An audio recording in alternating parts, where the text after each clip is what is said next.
नमस्कार दोस्तों, स्कूल प्रवेश चैनल में आपका बहुत बहुत स्वागत है। दोस्तों, हमारे चैनल पर आपको स्कूल एडमिशन संबंधित जानकारी एवं बोर्ड एग्जाम पे अपडेट टाइम टू टाइम दी जाती है। दोस्तों, आज की इस वीडियो में हम लोग बात करेंगे केंद्रीय विद्यालय एडमिशन के बारे में। दोस्तों, केंद्रीय विद्यालय का जो लॉटरी ड्रा का रिजल्ट है वो 23 मार्च 2021 को निकलने वाला था, लेकिन कोविड-19 की वजह से उसको पोस्टपोन कर दिया गया है। दोस्तों, अभी फिलहाल इस पर कोई भी ऑफिशियल न्यूज़ नहीं आई है केंद्रीय विद्यालय संगठन की तरफ से। इस पर जैसे ही कोई ऑफिशियल न्यूज़ हमें मिलती है हम आपको सबसे पहले इन्फॉर्मेशन देने की कोशिश करेंगे।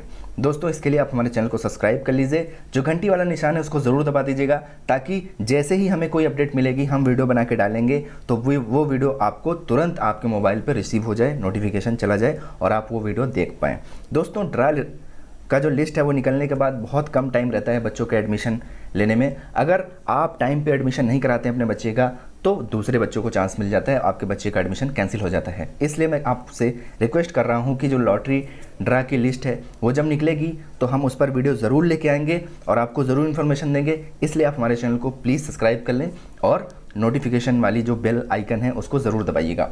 दोस्तों, चलिए अब बात करते हैं कि लॉटरी ड्रा का जो लिस्ट है वो केंद्रीय विद्यालय संगठन द्वारा कैसे बनाया जाता है, इसका कंप्लीट प्रोसेस क्या है, इस वीडियो में हम बहुत ही ध्यान से समझेंगे। तो चलिए दोस्तों, वीडियो में आगे बढ़ते हैं और आपसे एक रिक्वेस्ट है कि वीडियो को स्किप मत करिएगा, अदरवाइज हो सकता है कि आपसे कुछ चीज़ जो इम्पोर्टेंट है वो मिस हो जाए। तो चलिए आगे बढ़ते हैं दोस्तों। हम देखते हैं कि कौन से सीक्वेंस में जो लॉटरी है वो निकलती है। तो सबसे पहले फर्स्ट लॉटरी निकलती है, उसके बाद सेकंड लॉटरी। फर्स्ट लॉटरी में जो आरटी प्रोविज़न के तहत एडमिशन होते हैं उनके लिए निकलती है फर्स्ट लॉटरी। सेकंड लॉटरी होती है डिफरेंटली एबल्ड कैंडिडेट्स के लिए सेकंड लॉटरी होती है।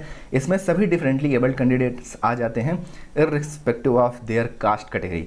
उसके बाद थर्ड लॉटरी जो आती है उसमें कैटेगरी 1 और कैटेगरी 2 को देखा जाता है एडमिशन के लिए। उसके बाद जो फोर्थ लॉटरी आती है उसमें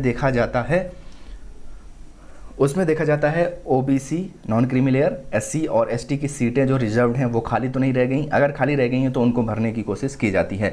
उसके बाद फिफ्थ लॉटरी में फिर चांस मिलता है कैटेगरी 3, कैटेगरी 4 और कैटेगरी 5 के कैंडिडेट्स को। चलिए दोस्तों, इसको डिटेल में समझते हैं। तो सबसे पहले जो फर्स्ट लॉटरी आती है वो आरटी प्रोविज़न के तहत होने वाले एडमिशन के तहत भरी जाती है।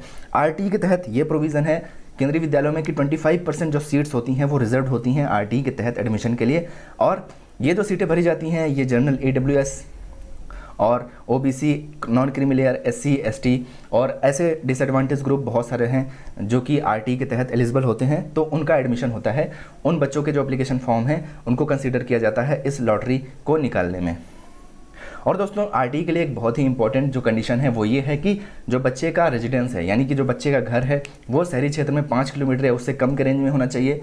और जो बच्चे का घर अगर ग्रामीण क्षेत्र में केंद्रीय विद्यालय में वो फॉर्म भरता है तो 8 किलोमीटर या फिर उससे कम होना चाहिए। तो अगर एग्जाम्पल के तौर पे देखें, किसी केंद्रीय विद्यालय के किसी सेक्शन में 40 सीटें हैं तो 10 सीटें जो होती हैं वो आरटी प्रोविज़न के तहत रिजर्व होती हैं, उसमें आरटी वालों का एडमिशन हो जाता है। इसके बाद फिर आती है सेकंड लॉटरी। सेकंड लॉटरी जो होती है वो डिफरेंटली एबल्ड कैंडिडेट्स के लिए होती है। डिफरेंटली एबल्ड का मतलब डिफरेंटली एबल्ड, यहाँ पर इससे मतलब नहीं है कि वो एससी है, एसटी है, ओबीसी, नॉन क्रीमी लेयर है या फिर जनरल है, अनरिजर्व्ड है। सारे डिफरेंटली एबल्ड एक जैसे कंसीडर किए जाते हैं। 3% जो सीट्स रिजर्व होती हैं वो डिफरेंटली एबल्ड के लिए रिजर्व होती हैं।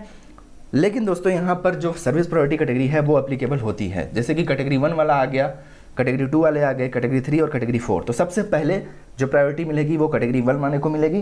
Category 1, category 2, category 3, category 4, category 5 ये क्या होते हैं, इस पर हम ऑलरेडी वीडियो बना चुके हैं। इस वीडियो के लास्ट में आपको भी वीडियो का सजेस्टेड वीडियो के तौर पे मिल जाएगा, आप क्लिक करके उस वीडियो को देख सकते हैं कि category 1, category 2, category 3, category 4, category 5 क्या क्या होती हैं, कौन कौन से लोग इन कैटेगरीज में आते हैं।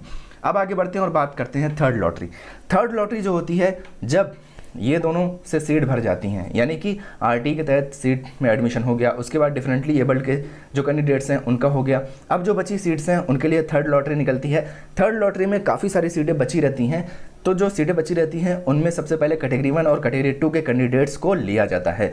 जो कैटेगरी 1 और कैटेगरी 2 के कैंडिडेट्स हैं उनको तब तक लिया जाता है जब तक कि जो सेक्शन स्ट्रेंथ है, यानी कि जैसे कि मान लीजिए जब आरटी और उनका एडमिशन हो गया, आरटी और डिफरेंटली एबल्ड का एडमिशन हो गया तो 40 में से 10 सीट तो चली गई, बची खुची 25 सीटें। 25 सीटों में 25 सीटें तब तक भरी जाएंगी जब तक कैटेगरी 1 और कैटेगरी 2 से, जब तक कि वो 25 सीटें फिल नहीं हो।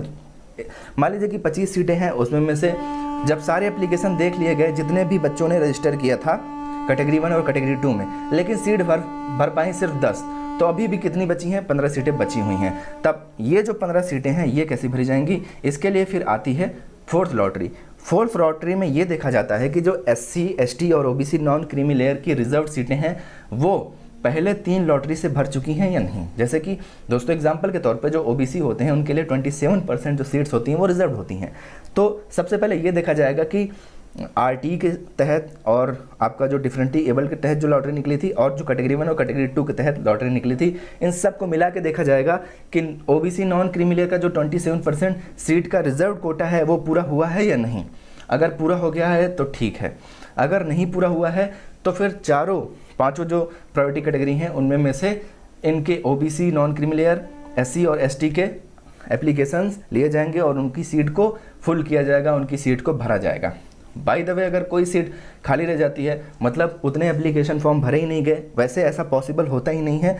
हमें तो लगता है कि कैटेगरी 1 और कैटेगरी 2 के द्वारा ही सारी सीटें फिल हो जाती हैं। अगर खाली रह जाती है तो इसके लिए फिर ये सीटें खाली ही रखी जाती हैं। इसके लिए सेकंड नोटिफिकेशन आता है एडमिशन के लिए जो ऑफलाइन होते हैं, जिस पर हमारे बहुत सारे चैनल बात करते हैं कि सेकंड नोटिफिकेशन आएगा। तो सेकंड नोटिफिकेशन इन रिजर्व सीट्स को भरने के लिए होता है, ठीक है। तो दोस्तों फोर्थ लॉटरी आई थिंक आपको समझ में आ गया होगा। तो फोर्थ लॉटरी तक जो SC, ST और OBC नॉन क्रीमी लेयर की सीट्स हैं वो लगभग भर चुकी होती हैं, ठीक। अब बच गई जनरल सीट्स हैं। मान लीजिए जनरल सीटें में कुछ सीटें बच गई हैं, तो अब जो जनरल सीटें बच गई हैं उन पर जो लॉटरी ड्रा निकलेगा वो फिफ्थ लॉटरी निकलेगी। तो इन सीटों को भरने के लिए जो जनरल की कुछ सीटें बच गई हैं उनको भरने के लिए फिर कैटेगरी 3, कैटेगरी 4 और कैटेगरी 5 के कैंडिडेट्स के एप्लीकेशन फॉर्म को देखा जाएगा और जितनी सीटें बची हुई हैं उन सारी सीटों को भरा जाएगा, ठीक।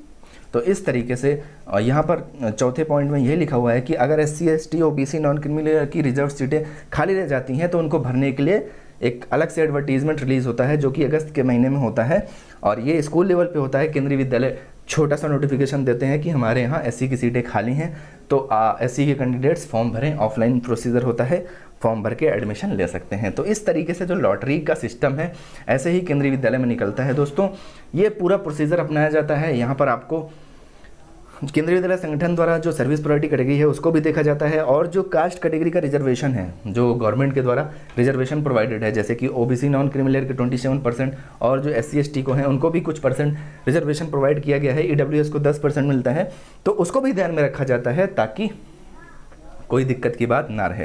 तो दोस्तों आई होप दैट कि आपको लॉटरी प्रोसेस समझ में आ गया होगा कि केंद्रीय विद्यालय संगठन द्वारा ये लॉटरी प्रोसेस कैसे निकाला जाता है। दोस्तों ये वीडियो इसलिए आपके लिए इंपॉर्टेंट है क्योंकि आप अपने बच्चे का एडमिशन कराने जा रहे हैं केंद्रीय विद्यालय में, आपको पूरा प्रोसेस पता होना चाहिए कि किस तरह से लॉटरी ड्रा निकलता है, ताकि बाद में अगर आपको कुछ हो, कोई प्रॉब्लम हो तो आप केंद्रीय विद्यालय संगठन से संपर्क कर सकें और उनसे बात कर सकें। तो चलिए दोस्तों, आशा करता हूं कि ये वीडियो आपको ज़रूर पसंद आया होगा। अगर वीडियो अच्छा लगे तो वीडियो को लाइक कर दीजिए। चैनल पर नए हैं तो प्लीज़ लोगों पर क्लिक करके चैनल को सब्सक्राइब कर लें। घंटी वाला निशान जरूर दबाइएगा क्योंकि केंद्रीय विद्यालय एडमिशन और RT admission, Jawahar Navodaya Vidyalaya admission, सैनिक स्कूल एडमिशन, मतलब कि इंडिया में जितने तरह के स्कूल एडमिशन होते हैं हम कोशिश करते हैं कि उनके बारे में आपको टाइम टू टाइम जानकारी देते रहें ताकि आपके बच्चे का अच्छे से अच्छे स्कूल में एडमिशन हो और उसको अच्छी से अच्छी शिक्षा मिले। Thank you so much for watching. मिलेंगे अपने नेक्स्ट वीडियो में। Till then bye bye, take care.